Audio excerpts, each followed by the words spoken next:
किसमें पढ़े थे? नागरिक शास्त्र में। बहुत लोग कहते हैं हमको जब मैं मीटिंग में अटेंड करता हूं तो, अनुपम जी इधर चुप रहिएगा, अनुपम जी इधर ज्यादा मत बोलिएगा, अनुपम जी आप ज्यादा बोलते हैं तो लोग उबने लगते हैं। अरे क्यों नहीं उबेंगे, क्यों नहीं उबेंगे वो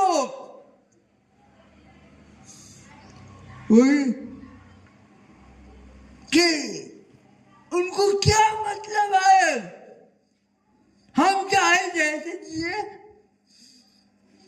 और बड़े दुख की बात है कि पुरुषों के साथ साथ हमारी माताएं बहनें भी विकलांगों से मुंह मोड़ चुकी हैं। पूछिए कैसे?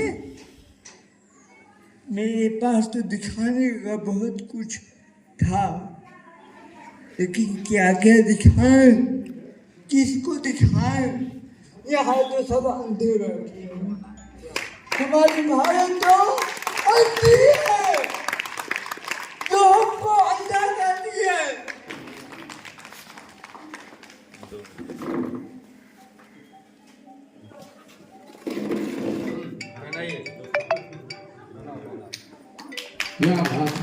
बहुत धन्यवाद बालेसियो साहब, बहुत ही प्रखर है। मैं तो यही कामना करता हूं कि अपने जीवन के पथ पर अनवरत अग्रसर होते रहें।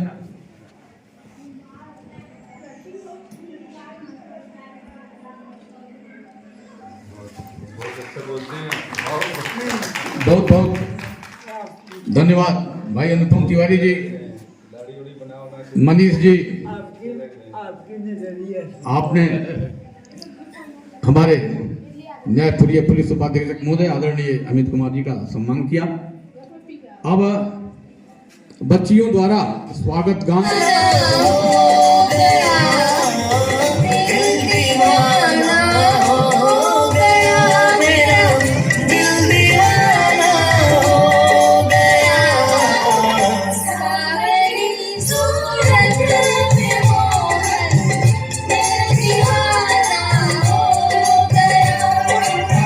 गाना सुना यार। मैं चाहता हूं कि रिद्धि दुबे की पहचान आप लोग तक पहुंचे। रिद्धि दुबे नवोदय में पढ़ने वाली बच्ची है और इत्तेफाक से नवोदय से उसे निकाल दिया गया है। निकालने का स्पष्टीकरण आज तक विद्यालय ने नहीं दिया, लेकिन जहां तक हमें जानकारी है उनको इनकी दिव्यांगता के साथ समस्या है। हम और लड़कों के साथ इनको मैनेज नहीं कर सकते। यह सभी को मालूम होगा कि नवोदय में एडमिशन कराते समय कोई सोर्स नहीं चलता है, वो सिर्फ आपकी मेरिट पर होता है। अगर बच्ची के अंदर कैपेबिलिटी थी तो उसमें एडमिशन लिया, 5 साल पढ़ी, हाई स्कूल तक पढ़ी, 5 से लेकर 10 तक। लेकिन अफसोस की बात कि वहां के प्रधानाचार्य जी अनकंफर्टेबल थे। वहां के प्रधानाचार्य जी रिद्धि दुबे से अनकंफर्टेबल थे। बात केवल रिद्धि दुबे की नहीं है, बात है कि इन बच्चियों का भविष्य क्या है जो अपने पैर पर खड़ा होना चाह रही हैं और आपका समाज पैर पीछे खींच रहा है। बहुत बुद्धिजीवी लोग हैं यहाँ पर, मेरी बात समझ में आनी चाहिए सबको। अभिशाप नहीं है, दिव्यांगता कभी भी किसी को मिल सकता है, ये वास्तविकता है। तो दिव्यांगता को इतना नजरअंदाज क्यों, समाज और सरकार से दूर क्यों? दूसरी चीज, सबसे महत्वपूर्ण बात आपको बता दूं मैं, दिव्यांग को देखने का जो समाज में नजरिया है वो बड़ा ही अलग है। इस देश में गाय को एक डंडा मारिए तो उसके लिए भी कानून बना हुआ है, लेकिन दिव्यांग बंद रूम में मर जाता है, कोई कानून नहीं है।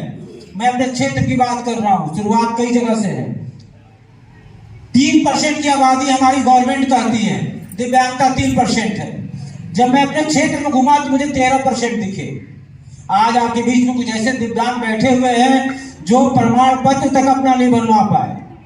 आज 78 वर्ष हो गए इस देश को आजाद हुए और 1995 में पहला कानून आया जो कि आरक्षण संविधान के साथ आया, ये सब जानते हैं।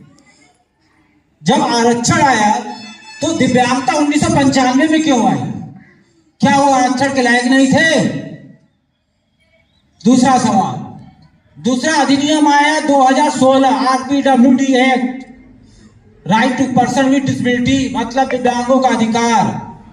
इसमें सरकार ने इतनी कुछ चीजें दे दी हैं कि दिव्यांगता को कभी कोई समस्या होगी ही नहीं। लेकिन क्या यह ग्राउंड पर है? नहीं है। एक साल में सुप्रीम कोर्ट ने 2 बार फटकार लगाई कि जो अधिनियम आप बनाए हैं उसको ग्राउंड पर कब लाएंगे। RPWD एक्ट जितना SC ST मुकदमे जिस टाइप के होते हैं उसी तरीके से RPWD एक्ट है। किसी को अगर आप अनुचित शब्दों के साथ बोलते हैं तो उसके साथ 5 साल की सजा और 2 लाख रुपए जुर्माना तक है। ये एक्ट में लिखा हुआ है। लेकिन मैं इस पर RTI भी लगा दूं तो मैं 100% कहता हूं कि पूरे भारत में एक भी मुकदमा नहीं हुआ है। पूरे भारत में क्यों नहीं हुआ? क्यों खेला जा रहा है इनके साथ? बंद रूप में इनको मारा जा रहा है। कितने प्रमाण चाहिए? हमारे पास बहुत प्रमाण है, साक्षात मरने वालों के भी, जो मरने के किनारे वो भी, जो मरने के लिए तैयार है वो भी। मैं इस समाज से एक ही आग्रह बार बार करना चाहूंगा कि रिद्धि दुबे की काबिलियत को समझिए आप लोग। बात यहाँ एक रिद्धि दुबे की नहीं है, बात एक बहुत बड़े समाज की है, जो आप ही का समाज आंख बंद करके उसको देख रहा है। आखिर क्यों? इन शब्दों के साथ मैं अपनी बातों को भी विराम दूंगा। धन्यवाद। मुझे इस कार्यक्रम में आमंत्रित किया, मुझे मौका दिया इस तरह की चीज़ों को भी बहुत नज़दीक से समझने का, जानने का। उसके लिए मैं बहुत बहुत आभार व्यक्त करता हूँ और ये कहना चाहता हूँ कि दिव्यांगता वास्तव में कोई अभिशाप नहीं है। जैसा कि अभी हमारे मनीष जी कह रहे थे कि ये किसी के साथ कभी भी हो सकता है। आप जा रहे हैं सड़क पर, एक्सीडेंट हो गया, आप भी हो गए, कोई किसी का कोई भरोसा नहीं है। इसलिए उनके साथ इज्जत से पेश आए, सम्मान से पेश आए। वो लोग कोई अलग से कुछ लेकर नहीं आए और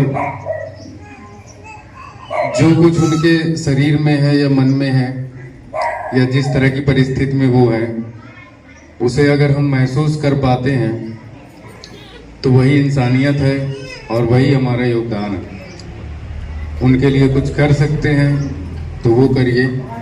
मुझे बताया गया है कि कई सारे ऐसे दिव्यांग हैं जिनके परिवार के लोग खुद, माता पिता और परिवारजन, वो खुद उनको नहीं चाहते कि वो समाज में सबके सामने जाएं, उठें, बैठें। मुझे नहीं समझ में आता कि इसमें उन्हें क्या आत्मग्लानि महसूस होती है और क्या उनका घट जाता है जो उसे मौका नहीं देना चाहते कि वो आगे बढ़े या 4 लोगों के बीच बैठे, उठे, अपना मन हल्का करे, बात करे।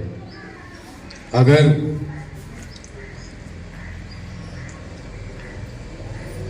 जहाँ पर जिस तरह के लोग होते हैं, जैसे अस्पताल की बात करें तो वहाँ पर जो मरीज एडमिट होता है तो दूसरे और तमाम मरीजों को देखकर उसका दर्द हल्का हो जाता है। उसको लगता है कि अरे मैं तो कम पीड़ा में हूँ, मुझसे कुछ बगल वाला कुछ ज़्यादा ही पीड़ा में है।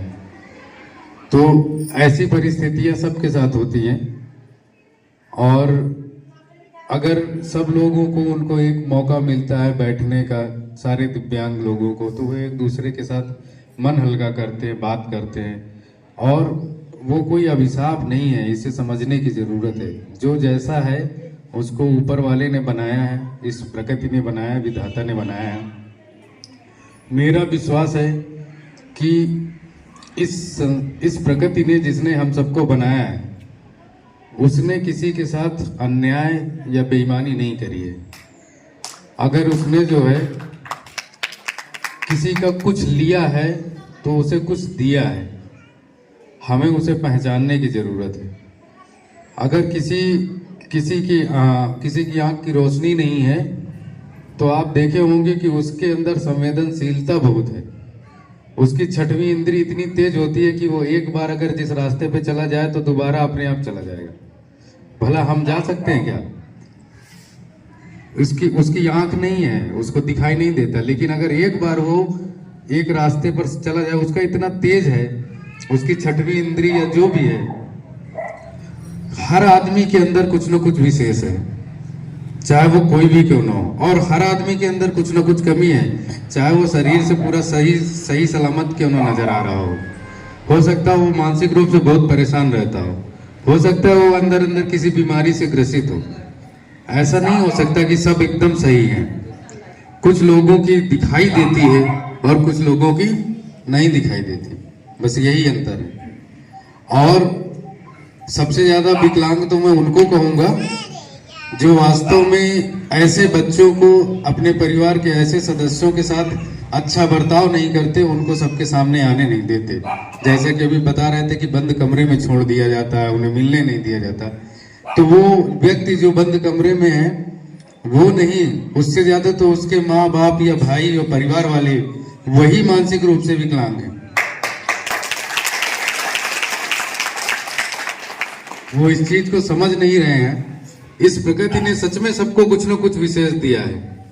हमारे अंदर कितनी क्षमता है कि हम उसे पहचान सके। आप अक्सर देखते होंगे कि जो आंख से अंधे हैं, सीधी भाषा में कहूं तो, वो उनका गायन बहुत अच्छा होता है, उनका ढोलक अच्छा होगा, वो हारमोनियम बहुत अच्छा बजाते हैं। अक्सर आपको मिल जाएगा जिनके अंदर सब हर तरह की किसी न किसी तरह की कोई ना कोई एक चीज दो चीज ऐसी जरूर होगी जो किसी भी व्यक्ति के अंदर है, वो चाहे दिव्यांग हो चाहे सामान्य हो। और सबके अंदर कमी भी है, ऐसा नहीं। अगर हम इसको कमी कहें कि ये दिव्यांगता एक कमी है, तो हम सब में भी कोई ना कोई कमी है, तो हम भी उतना उस स्तर पर तो दिव्यांग हम भी हो गए ना। अगर मेरे अंदर एक कमी है कि मुझे बहुत गुस्सा आता है, या मैं बहुत बुरे स्वभाव का हूं, या मैं कोई एक चीज नहीं कर सकता, कोई एक चीज, आप सब कुछ तो कर नहीं सकते, तो इसका मतलब आप उस मामले में तो आप भी दिव्यांग हो गए।